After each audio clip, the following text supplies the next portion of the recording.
ఇవి మా ఇంటి ఆవులు. ఈరోజు మా దగ్గర ఉంటాయి. ఈషా చిన్నప్పటి నుంచి ఇక్కడే ఉండేది.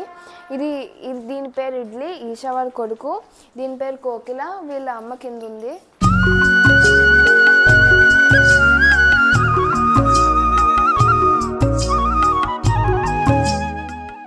ఈషాకు ముందు పుట్టిన కొడుకు ఈశ్వర్, తర్వాత రామ్, ఇప్పుడు ఇడ్లీ పుట్టారు.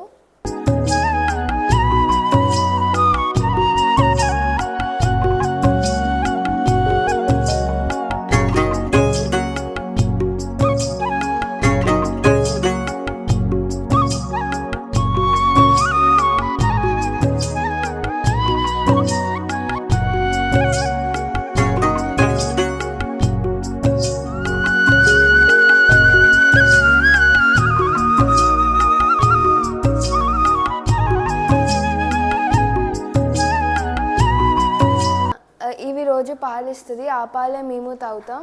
రోజు 2 లీటర్స్ ఇస్తుంది. అవి 2 తాగుతాయి. అప్పుడప్పుడు ఇది వీళ్ళ అమ్మ దగ్గర తాగుద్ది, అప్పుడప్పుడు వాళ్ళ దీనమ్మ దగ్గర తాగుద్ది.